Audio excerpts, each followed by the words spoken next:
Ladies and gentlemen, I am the one and only DJ Storms. Welcome back to the channel here on YouTube.com. As of course you already know who I am, Mr. Controversy, and the operator of the best damn Twitter known to mankind. As you can still see, I am still sick. Fuck colds. Colds suck. But regardless, I am back, once again, here for you guys.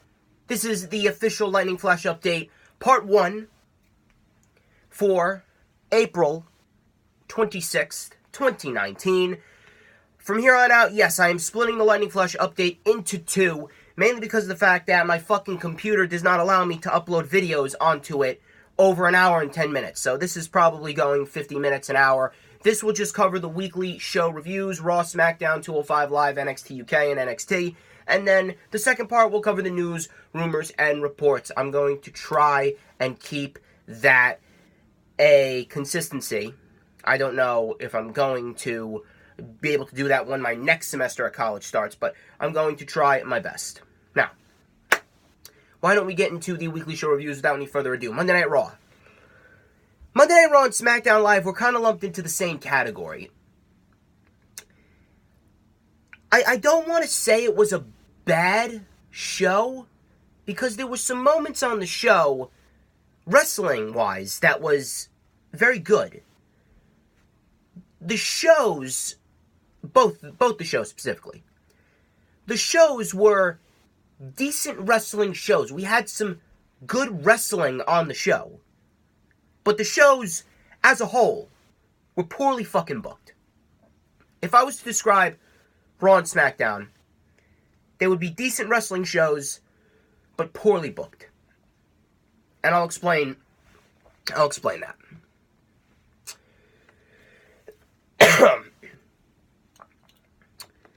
So, Raw started off with Triple H and Seth Rollins kicking off the show, basically just sharing that moment. This was really just a waste of time. They should have just started with one of the triple threat matches. You know, Joe came out, Ray came out, Drew, Miz, Baron, and AJ. From that, we went into the first triple threat match with AJ Styles, Rey Mysterio, and Samoa Joe, which was a very good triple threat match.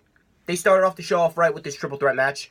There were a lot of good spots in this match. There was a point in time where Samoa Joe did a double back body drop off the second rope to AJ Styles and Rey Mysterio. Rey Mysterio, down the stretch, well actually before this, Samoa Joe caught AJ Styles with this one clothesline, and AJ rolled off his neck. Looked brutal. Styles was in position for a West Coast pop after Rey Mysterio hit the 619 on Samoa Joe.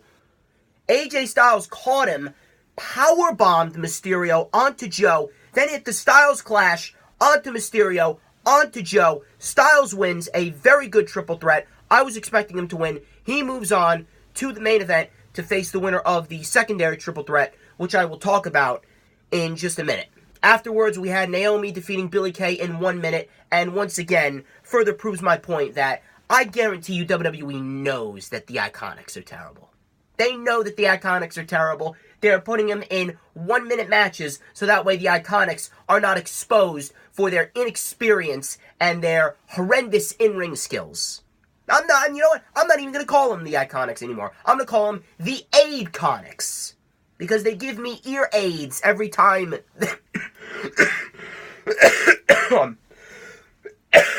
Motherfucker. Yeah, that happens when you have a cold. Let me pop this Luton and see if that'll help. But you know, you've heard of diarrhea of the mouth. How about AIDS of the ears? The Aid-Conics will be their name from here on out. Naomi gets the win. Triple threat match between Baron Corbin, The Miz, and Drew McIntyre. Again, this was a very good triple threat match. Crowd was very behind The Miz.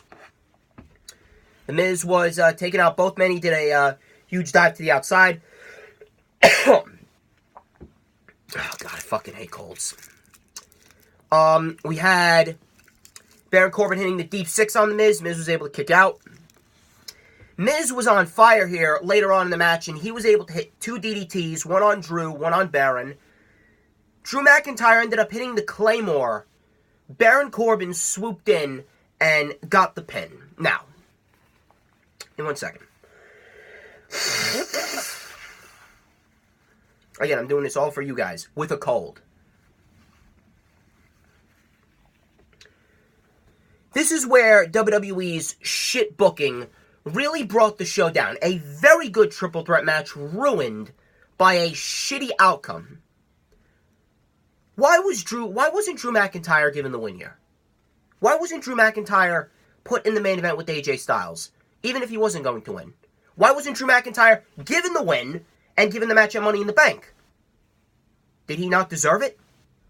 Has he not busted his ass for the past year? Has he not proven that he is one of the best heels on Monday Night Raw?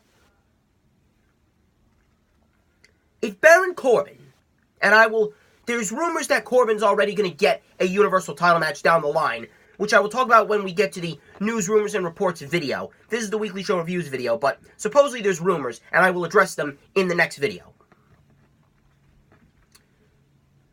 Why are you just going to shaft Drew McIntyre? And not only that, but you shaft him with Baron Corbin, of all people? You realize that Baron Corbin is among the class that was part of Monday Night Raw in 2018 that brought the show down and made the show worse. Corbin was in it, Nia Jax was in it, Braun Strowman was in it, Bobby Lashley was in it, Roman Reigns was in it. And Corbin is still in that class that brings the show down. Baron Corbin is a dead character. Guy's a great wrestler. Guy can wrestle. But the guy's character has been overplayed, overdone, just beaten to death. They absolutely ruined his character. I've said this numerous times. They've ruined the fact that he was this lone wolf guy that didn't give a fuck, and all of a sudden they put him in a TGI Friday suit, and he's still wearing it 4 months after he got fired back in December. The guy isn't even close to main event status. The guy needs to bring back the lone wolf gimmick, and he needs to go to the mid-card. Baron Corbin's presence just brings the show down, and Baron Corbin winning this match, it took the entire life out of the crowd. For the rest of the show, the crowd was dead for everything else. Excuse me. That just goes to show you that WWE, any single chance they get to do something good, they fuck it up. And everyone thought that Baron Corbin was going to win this. He didn't, which I will talk about later as to why I think they went this route. But after that, we had Sami Zayn just rubbing the good life outside of WWE in everyone's faces, trashing the crowd like he always does. Sami Zayn is doing great shit as a heel, and I'm going to actually quote Sami Zayn here. For everyone that doesn't like the truth that's coming out of my mouth, you can all go to hell. That's what Sami Zayn said. You can all go to hell. So, after that, we had a decent match between Cedric Alexander and Cesaro. Now, again, this is a case where we had decent wrestling, but the fact that Baron Corbin won the previous match took all the energy out of the show. All the energy out of the crowd. This match deserved so much more energy and so much more crowd noise than it got. It was a decent match for what it was. This was Cedric's debut. Cedric was able to fight back, hit the neuralizer, hit a beautiful tope con hilo on Cesaro. He went for the springboard clothesline, but Cesaro caught him with a huge uppercut, knocked his head right up to the ceiling, and Cesaro gets the win. Now, I was originally mad mainly because of the fact that I feel like they're pushing Cesaro as a singles guy too little too late, because the Bar should have never even been a tag team to begin with. Cesaro should have won that Best of 7 series, and he should have gone on to a Universal title match. I don't really like the fact that Cedric lost his debut, but put it this way. It's the first match for Cedric, so I'm just going to sit back. I'll let this play out. The Viking Experience is now renamed the Viking Raiders. Well, at least they changed the experience part. Now it's the Raiders. So, I actually also have some news as to why Vince McMahon changed the name as well. We will talk about it in the news, rumors, and reports video part of the Lightning Flash update. So they just destroyed the Lucha House Party. Hawkins and Ryder cut a promo in the back, said they won't allow them to take what they have earned. We also had a promo at some point between the Revival and the Usos, so you got that match looming in the background as well. So you got a lot of contenders for the Raw Tag Team titles. Just wanted to point that out there. Lacey Evans versus Becky Lynch was confirmed for Money in the Bank. Becky basically just trashed Lacey Evans. Lacey promised to win the title. Pretty much the same promo. Fox, as in Alicia Fox, needs to be fired immediately. I don't think I have ever seen her, specifically, this disorganized and this uncoordinated in the ring. This match was absolutely horrible, and not even a great wrestler like Becky Lynch could bring her to a halfway decent match. Becky Lynch defeated Alicia Fox. Lacey Evans hit the women's right. Lacey Evans stood tall in the end. That was basically that. It was a complete waste of 20 minutes. The glorious Robert Roode. Bobby Roode's got a new look. He's got a ravishing Rick Rude-like mustache. He shaved everything else. And he's got the new cocky heel-like attitude. And you know something? I am actually loving this. I'm loving this. This right here could be a huge, huge step in the right direction for Bobby Roode. And I said before that they need to build a mid-card on Monday Night Raw. They moved Aleister Black and Andrade back over to SmackDown. And Ricochet's on Raw alone now. You got Robert Roode. You got Sami Zayn. You got Samoa Joe. You got Rey Mysterio. You got The Miz. I would say the mid-card on Monday Night Raw is looking fairly decent. I would say it's looking fairly decent. We got a decent match out of Ricochet and Robert Roode. Ricochet was able to come back with the standing shooting star press. Robert Roode tossed Ricochet headfirst into the turnbuckle, and Roode hit a huge, glorious DDT, put some stank on it as well. He defeats Ricochet. So, if they keep this up, I wouldn't mind this at all. I think Robert Roode is going to be a nice mid-card heel. Could lead him to another U.S. title reign, maybe even a Universal title reign, if they keep up the consistency. I'm liking this. I'm going to see where that goes. But again, the crowd dead for it, based off of the decision to have Baron Corbin go over. Bray Wyatt's Firefly Funhouse. It's kind of hard for me to want to get behind this, mainly because, look, I want to get behind this, mainly because of the fact that it's creepy, it's scary, and Bray Wyatt excels at anything that he does. The problem with Bray Wyatt is that WWE constantly shits on him in terms of booking. But everything else that Bray Wyatt does, in the ring and on the mic, Bray Wyatt excels in everything that he does. And I can definitely see him excelling at this, but I don't see WWE actually putting enough effort into it for him to get it over by himself. Originally, I thought he was going to be the next Pee Wee Herman.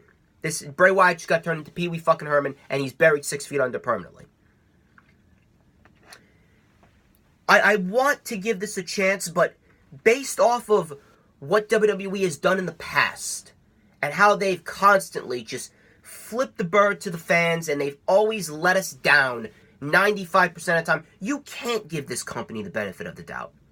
You can't give WWE the benefit of the doubt, because they have let us down 95% of the time. They always find a way to ruin a good thing. So, until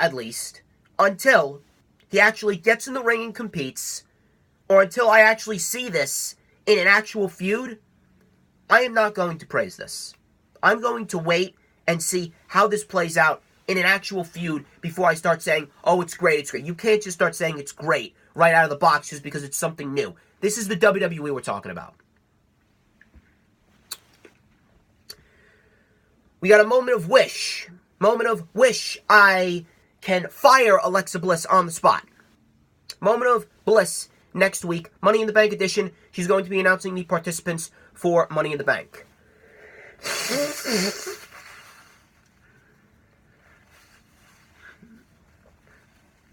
I think I got this cold from fucking Monday Night Raw, to be quite honest with you.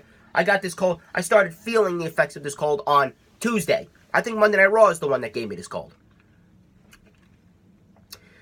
In the main event, AJ Styles defeated Baron Corbin, which I am completely shocked by. I am shocked that WWE went this route, but I did hear something. I was scrolling through my Twitter, and my friend Tyson Arnold from Canada, who was supposed to appear on the Rewind for WWE Worlds Collide, Women's Collide yesterday, but he didn't because of work-related issues, but we will get that sorted out sooner rather than later. I saw this response from him, or this tweet from him, so I'm not going to take credit for this myself. Styles versus Rollins is at Money in the Bank on May 19th. 6 days later, Tyson Arnold pointed out that there is a little show by the name of Double or Nothing on May 25th on a Saturday being put together by an up-and-coming wrestling company called All Elite Wrestling, which, by the way, has had WWE pissing their pants over the course of the last 4 months with all the recent release requests from guys like Gallows and Anderson and The Revival and Mike Kanellis and Sasha Banks and Luke Harper, and more. They've been gaining more money. They've been gaining more notoriety. They have a television deal. They have weekly shows set for October in 2019.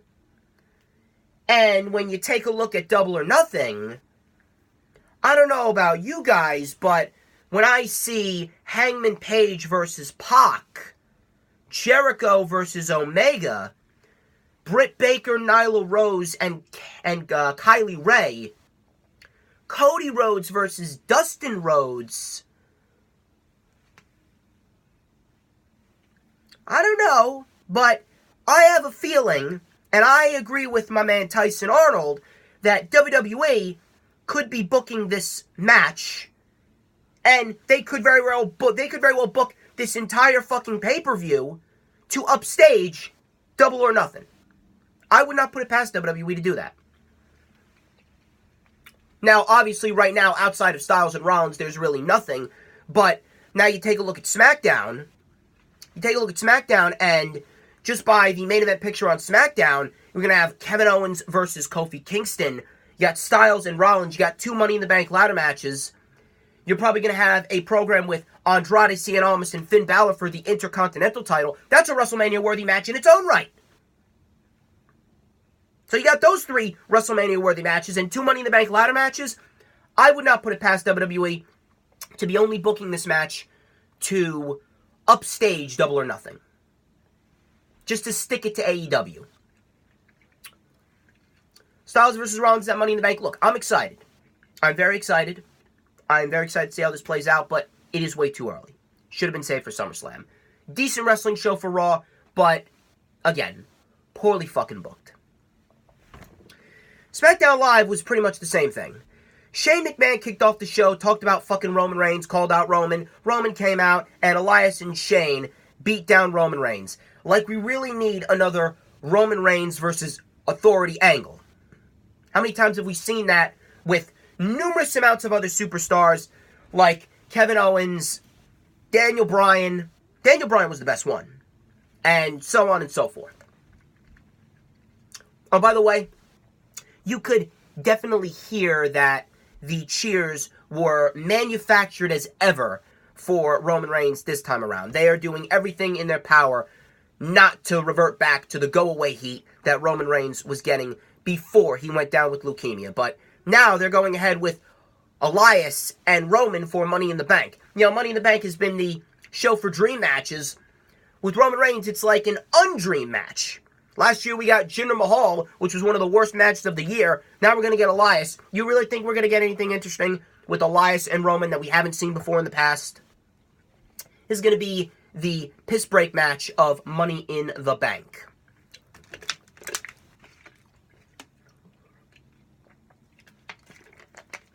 Finn Balor versus Andrade. This was a rematch from Monday Night Raw. This was a good match. Again, good wrestling. Poorly booked show. But we got this good match on SmackDown. This went about 10 minutes. Finn Balor was able to hit that tope that he does. I love Finn Balor's tope con hero, by the way. Andrade Cien Almas was able to fire back with the double knees. Finn Balor was able to kick out. Zelina Vega tried to get involved again in a similar way that she did a year ago at NXT TakeOver New Orleans in the NXT title match between Andrade and Black. But Andrade caught her, put her down. He ended up eating a shotgun drop kick into the corner, and the coup de grace, Finn Balor defeats Andrade. Finn Balor defeats Andrade, gets his redemption. So, I'm not really sure what they're going to be going with as far as Finn Balor and the Intercontinental title goes. They could go with Andrade, but again, this is way too soon for Andrade. I would much rather see Andrade as Mr. Money in the Bank. Not too soon for Andrade, too soon for Finn Balor to lose the championship. I would much rather see Finn Balor versus someone maybe like Ali who can take a loss. You could put Andrade in the Money in the Bank ladder match, and Andrade can win that. If he's not going to win that, then I would save Andrade and Finn Balor for SummerSlam for the Intercontinental title. Elias called out Roman Reigns for Money in the Bank. Who gives a shit? The match is confirmed. Kairi Sane defeated Peyton Royce in about 2 minutes. Just as I suspected, they are putting the Iconics in these types of situations, so that way they aren't exposed for their horrendous in-ring skills. Their promo skills are just as worse. But, you know, you have people who are going to defend the Aid-Conics at every step of the way, only because of the fact that they look like supermodels, number one, and number two, they think that these jokes that they do are funny. So they just try and play along with the Iconics just because they want social media likes and retweets from Billy Kay and Peyton Royce. Just wanted to point that out there.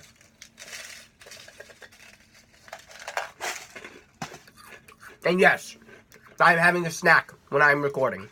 Leave me alone. It's Frosted Flakes. I am hungry. They are phenomenal.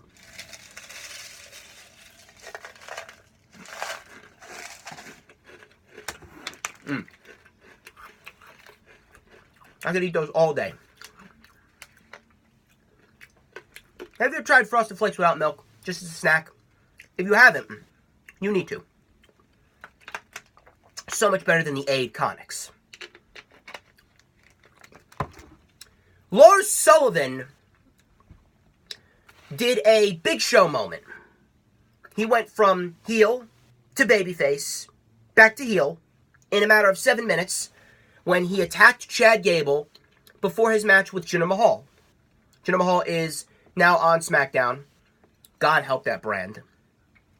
He attacked Chad Gable, so he was a heel, and then Jinder threw the Singh brothers into the ring to be destroyed by Sullivan. The crowd was chanting one more time, so Lars became the biggest babyface in that moment by saving us from a Jinder Mahal match. Thank you, Mr. Sullivan. And then Truth came out, and I'm assuming that they're going to be going with the feud between Lars Sullivan and R-Truth, which I have no problem with because R-Truth is a good babyface.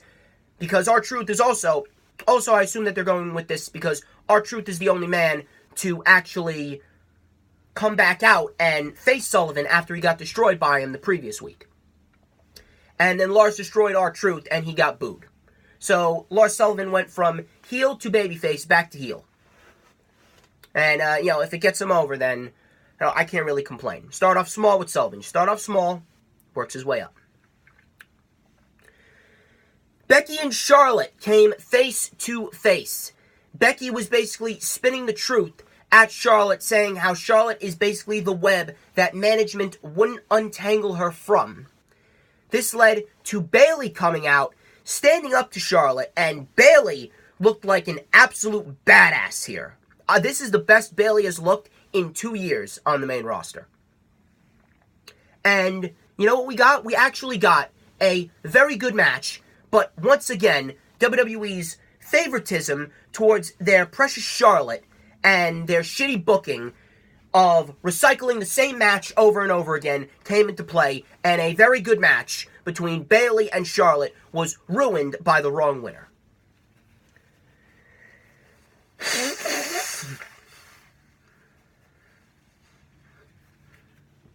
Nonetheless, a very good women's match.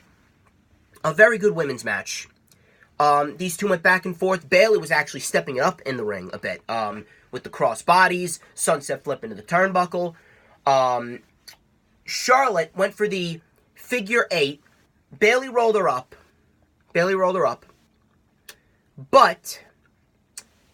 But Charlotte kicked out. Charlotte hit the spear, pinned Bayley for the win. I would much rather have seen Bayley versus Becky, but I'm assuming that this means that Bayley's going to be in the Money in the Bank ladder match, along with Ember Moon and 2 other women, and Bayley or Ember might end up winning the match. So now we got Becky versus Charlotte at Money in the Bank. So it is a double duty night for Miss Becky Lynch. They did another Bray Wyatt Firefly Funhouse promo. Obviously, I don't know when he's coming.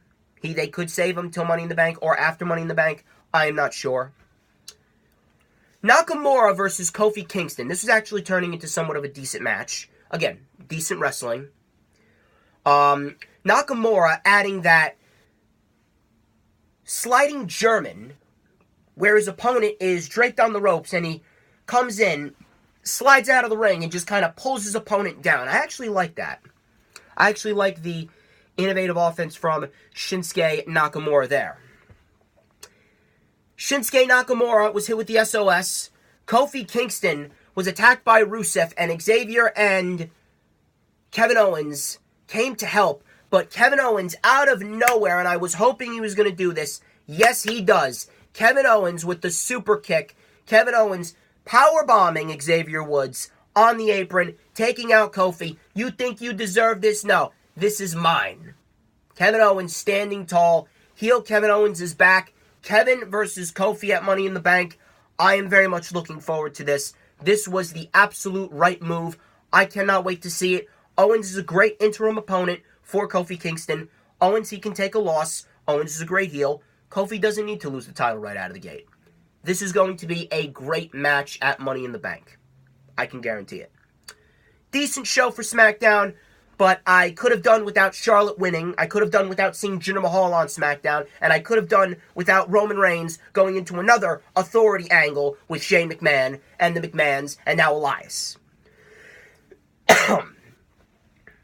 Moving on, after I take some Frosted Flakes.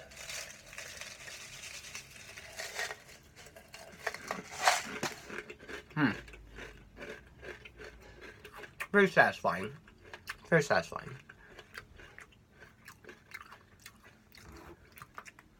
205 Live.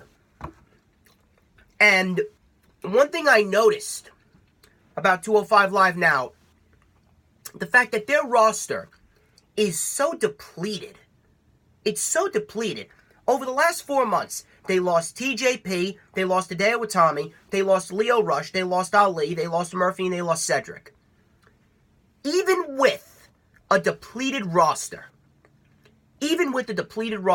Triple H still manages to put on a good show. This was not a great show, but we got 2 good matches. Storylines are progressing, and it built nicely in several storylines going on 205 Live that are straightforward and easy to follow.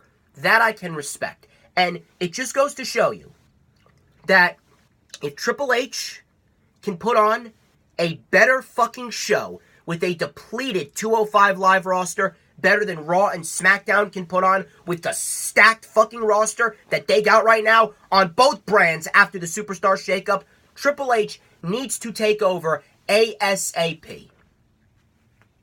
Seriously. ASAP. There is no doubt in my mind that Triple H needs to take over because every single week, especially on 205 Live, he proves it. Why he needs to be operating both Raw and SmackDown permanently without any type of input, any type of hands-on treatment by Vince McMahon and his fucking cronies. 205 Live started off with a good match between Humberto Carrillo and Drew Gulak. Drew Gulak was mainly wearing down Humberto for the majority of this match. Humberto was able to come back. Humberto with the strikes. Humberto with the moonsault. Drew Gulak caught Humberto, who was going for a springboard enziguri, into the ankle lock. Humberto was able to counter. The crowd is also much more into it. They were actually getting behind Humberto. So Triple H has now started getting the crowd more into 205 Live, which is very good. We had Humberto Carrillo hit the sunset flip powerbomb on Drew Gulak, just screaming, "This is the lesson." Slapped him. Drew Gulak got up to the top rope. He hit the sunset flip powerbomb, who did Humberto on Drew Gulak, and then dragged him into position for the Aztec moonsault. The Aztec press. Right man won. Good match. And Humberto Carrillo quickly establishing himself as a force to be reckoned with on 205 Live. I can definitely see him challenging for the Cruiserweight title by June. Tony Nese and Humberto? That sounds like an underrated gem to me. A very underrated gem. We had a segment with Mike Kanellis, his wife Maria, Drake Maverick, Brian Kendrick, and Akira Tozawa. Brian Kendrick acted as a distraction, as Tozawa came out of nowhere and attacked Mike Kanellis. So I'm assuming that is leading to a match possibly next week where Mike Kanellis and Akira Tozawa can finally end their feud, and Mike Kanellis could possibly move on to bigger and better things, which I will talk about after we talk about the main event. Oni Lorcan versus Ariya Daivari. Ariya Daivari is very underrated. Ariya Daivari is very underrated just because he doesn't do the normal cruiserweight flips and dives that we see a lot of him do. Ariya Daivari is actually very fluid in the ring. What he does in the ring is very old school, but very slick and swift at the same time. He had a full Nelson and he was able to transition it into a reverse DDT that looked very nice. His fluidity is very, very nice. Oni Lorcan, he's a brawler.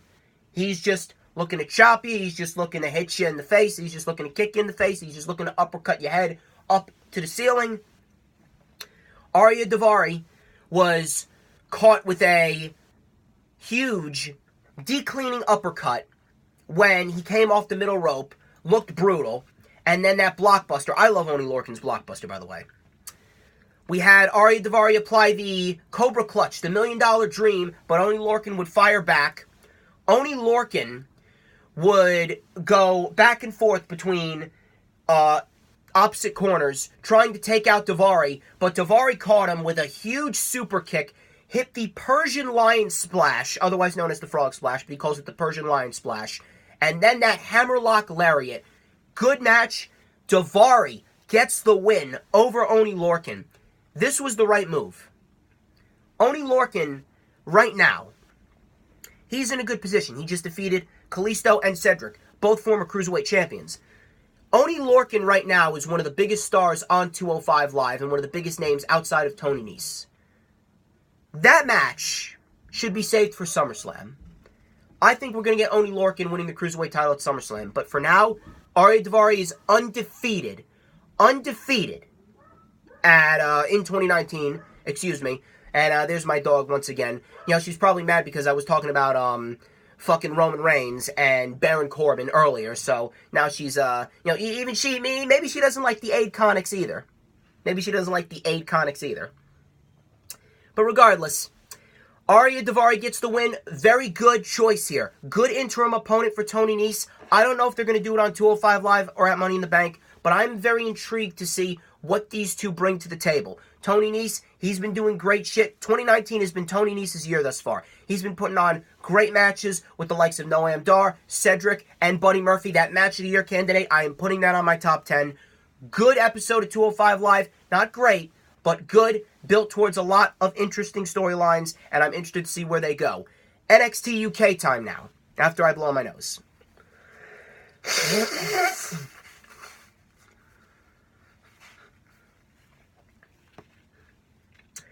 NXT UK was pretty much the same thing as 205 Live. It really wasn't worth going back and watching outside of the main event tag team match between Mustache Mountain and Mark Andrews and Flash Morgan Webster. It built towards some storylines. Cassius Ohno defeated Ligero in a decent match to kick off the show. Ligero was basically on the defense for the beginning of this match. Cassius Ohno was able to take over control by tossing Ligero into the steel steps head first. Ligero was able to fire back with a flurry of strikes and a big splash. He hit a tope con hero over the top rope. Rolled Ohno back into the ring. Ligero was being ripped at by his mask, by Cassius Ohno. And Cassius Ohno was able to counter, hit the rolling elbow. Cassius Ohno defeats Ligero, but that would not be the last that we would see of Cassius Ohno for our Wednesday, as far as wrestling goes. Jordan Devlin versus Walter has been confirmed for next week, but it's a non-title match. Now, I didn't think they were going to do that. I actually thought that they were going to save Jordan Devlin for after Pete Dunne got his rematch, but apparently Jordan Devlin versus Walter is happening next week. I'm interested to see how they book that, whether they have Walter go over clean or Jordan Devlin possibly wins via a countout. Maybe Jordan Devlin does continue his winning streak and gets into title contention with Walter, because I do want to see a championship match between these two. That's a money match. Toni Storm addressed the crowd and vows to be NXT UK Women's Champion for a long, long time. For those of you who missed it, she successfully defended her NXT UK Women's Championship against Ginny 2 weeks ago, and then on Wednesday she successfully defended it in a triple threat match against Nikki Cross and Bianca Belair. So, not Nikki Cross. Toni Storm is on a championship winning streak, if you don't already know. 3 successful title defenses. She also had a little run-in with Kaylee Ray as she was walking back up the entranceway. So, interestingly enough, that could be the next challenger for Toni Storm. Kaylee Ray defeated Xia Li shortly after that in about 5 minutes. So, Kaylee Ray becoming a force to be reckoned with as well.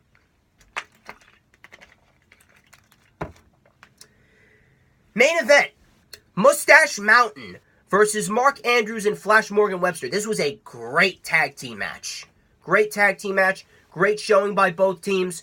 Mustache Mountain, obviously still great at what they do. Flash Morgan Webster and Mark Andrews, I love the tag team of Flash Morgan Webster and Mark Andrews. I want to see them on 205 Live. I will continue to say that until they finally put them on 205 Live. Because 205 Live, though it has a depleted roster, and though it's still putting on a good show with the depleted roster, they need to get some depth in there, because it's only a matter of time before they run out of people and they keep on recycling the same people over and over again. WWE has that problem on the main roster, but there should be no excuse why they should be recycling the same people over and over again, because Raw and SmackDown have deep fucking rosters. So the fact that they have deep rosters, and the fact that they're recycling the same people over and over again, but 205 Live does not have a deep roster, but yet they're actually building up new stars, just shows you how much of a problem Vince McMahon is and how much Triple H really needs to save this fucking company immediately. Just wanted to point that out there. But anyway, enough of the rant. Tyler Bate, obviously doing what Tyler Bate does. Tyler Bate with the springboard elbows, the shooting star presses. He was able to do the airplane spin, giant swing combination. One tag team move. They had the tag team move with Flash Morgan Webster and Mark Andrews, where Webster flips Andrews into the 450. I love that. I also love the tag team move, and they brought it out again here. This is the first time they brought it out in a few months. Webster runs at his opponent with a running knee, and Andrews flips him back into a reverse Rana. They did this on Tyler Bate, and it looked absolutely brutal. I loved it. Trent Seven was able to break it up. Trent Seven and Tyler Bate then hit that burning hammer knee drop combination, and Trent Seven and Tyler Bate get the win. Trent Seven and Tyler Bate get the win here over Flash Morgan Webster and Mark Andrews.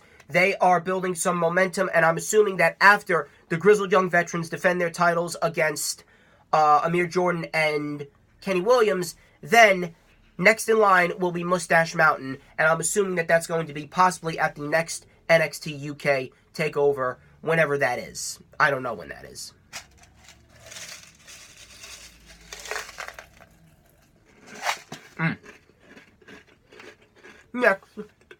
Next, we got NXT. That's why I'm like a king over here. Even with a cold, I'm like a king over here. Eating Frosted Flakes, sitting in the comfort of my own home, reviewing wrestling, on the road to 800 subscribers. I'm like a king, man. Hail to the king, you bastards. Anyway, NXT. NXT was a very good episode. Great wrestling. We actually started off with a no contest between Jackson Ryker and Humberto Carrillo. And Jackson Ryker absolutely destroying Humberto, throwing him into the barricade, throwing him into the crowd. Oney Lorcan and Danny Burch came out to stand their ground. So Oney Lorcan and Humberto Carrillo pulling double duty on 205 Live and NXT. They came out with steel chairs, so I'm assuming that this could lead to a 6-man tag team match between Humberto, Lorcan, Burch, and the Forgotten Sons. They are still building up the Forgotten Sons, possibly for an NXT championship match with the War Raiders, or the Viking Raiders, whatever the fuck you want to call them down the line. Oh, by the way, they're still calling them the War Raiders and Hanson and Rowe in NXT. But they're calling them the Viking Raiders and Ivar and Eric on the main roster. You realize how stupid that is? I swear, I don't even know what to say about that. That's what I got to say about that. We had a women's tag team match between Candice LeRae and Kacy Catanzaro. They defeated Aaliyah and Vanessa Bourne. This was pretty quick, pretty standard. Candice LeRae and Kacy Catanzaro, possibly being a force to be reckoned with in the women's tag team division, could possibly get a match with the Iconics, or the Aidconics, at NXT TakeOver San Jose or on NXT television, depending on if the Aidconics decide to show their faces in NXT. In a backstage interview, Io Shirai was attacked by the Four Horsewomen. So this is obviously building towards Io Shirai and Shayna Baszler. Most likely will be at NXT TakeOver San Jose come June 8th. Cassius Ohno made his return to NXT, and he was just being a dick to William Regal. And he's like, well, who knows the art of Japanese wrestling better than Cassius Ohno? And William Regal goes, I don't think anyone. I think you do. And Cassius Ohno goes, yeah, so how about maybe I teach Kushida a little thing or two. See what happens. So William Regal obviously made the match. Cassius Ohno and Kushida. I mean, take my money. We had a tag team match between the War Raiders and the Street Profits. Now, this only went about 6 minutes, but I feel as though this match as a whole was better than almost everything that Monday Night Raw and SmackDown had to offer. Maybe outside of a few things here and there. But this match went 6 minutes, and right out of the gate, Montez Ford, like a heat-seeking missile, flew over the top rope to take out the War Raiders during their entrance. They hit that Spinebuster Frog Splash combination before anyone could even blink, and Rowe kicked out. So these guys went back and forth. We had a tag being made by Montez Ford, or a tag to Montez Ford, and then a tag to Hanson. These two were going back and forth. Hanson with the cartwheels, Montez Ford with the front flips. It was hard to keep track. I was getting a headache just watching this match. That's how fast-paced it was. Angelo Dawkins was taken out by that springboard clothesline German suplex combination. In the end, the War Raiders won with the pop-up into the power slam. They call it Thor's Hammer. Very good tag team match. I don't know who the War Raiders are going to face next, but whoever they are, God help you. God help you after a match like that. God help you. After the Street Profits tried to get the upper hand before the match even began, the War Raiders still walked out victorious. So the War Raiders are a force to be reckoned with, whether you want to admit it or not. Mia Yim is looking to prove herself worthy of an NXT Women's Championship title shot. So Mia Yim could be a nice interim opponent for Shayna Baszler before Shayna Baszler faces off against Io Shirai, possibly at TakeOver San Jose. Johnny Gargano versus Roderick Strong. Can I just say that every time Roderick Strong delivers a backbreaker, can I just say it looks more and more brutal every single time? I cringe every single time Roddy delivers any form of the backbreaker, because I feel as though his knee is like Thanos' fists. Is like that fist that Thanos has with the 6 Infinity Stones. It is as hard as a rock. Roderick Strong's knee is equivalent to Thanos' Infinity Stone glove. Johnny Gargano and Roderick Strong, they went back and forth here. Johnny with the slingshot spear. But Roderick Strong caught it into a butterfly backbreaker. Looked absolutely beautiful. And the amount of fluidity that Roderick Strong has when he delivers these backbreakers, all types of forms of it, it's scary. Roderick Strong should not be as good as he is as far as the fluidity and the amount of backbreakers he is able to execute so perfectly. He is so underrated as a singles guy. These two continue to go back and forth. Johnny Gargano was hit with the facebuster, but Johnny Gargano kicked out. Cole came out, as well as the rest of the Undisputed Era, but Matt Riddle came out, who had a little run-in with Adam Cole during a photo shoot before the before this match took place, and Matt Riddle was taking out O'Reilly and Fish. Strong was tossed through the ropes by Gargano after Gargano kind of attacked Adam Cole, so Adam Cole was kind of blinded. The referee was busy talking to Matt Riddle and Bobby Fish and Kyle O'Reilly, trying to get that under control, that he didn't see Adam Cole, who was blinded after Gargano kind of raked his eyes. He kicked Roderick Strong by accident. Gargano took out Cole. Gargano hit the slingshot DDT, and Gargano defeated Strong. Accidental contact between Roderick Strong and Adam Cole, and the tensions are building. Could we be seeing Roderick Strong leaving the Undisputed Era? I don't know how I feel about that, but it's a very intriguing storyline nonetheless, and I'm interested to see where it goes.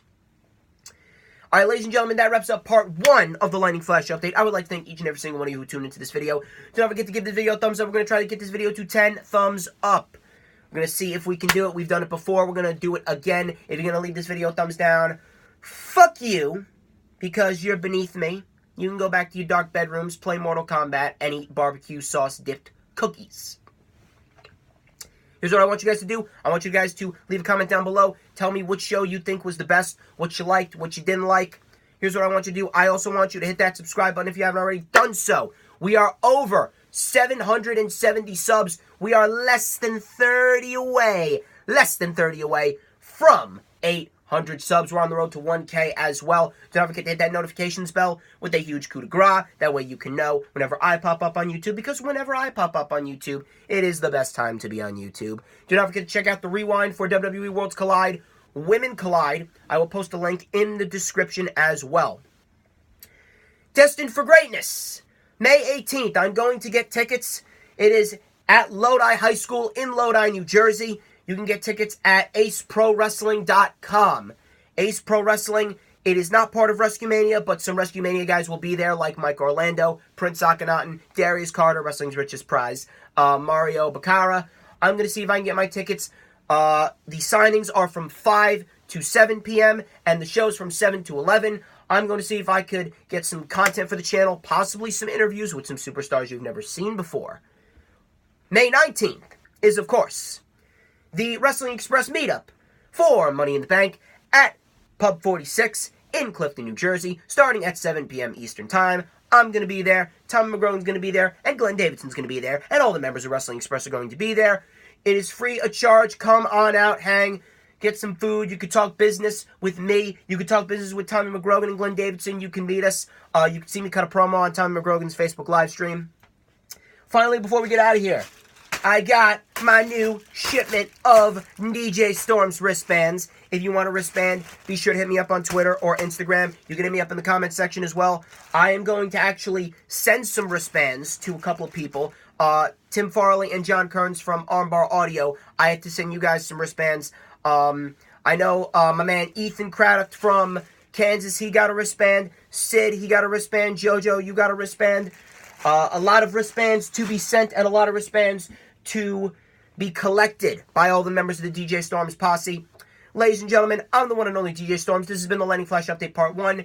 Stick around. Later on today, I will post the Lightning Flash Update Part number 2. And we're going to talk about a lot of good news and rumors. But until then, I will catch you guys later.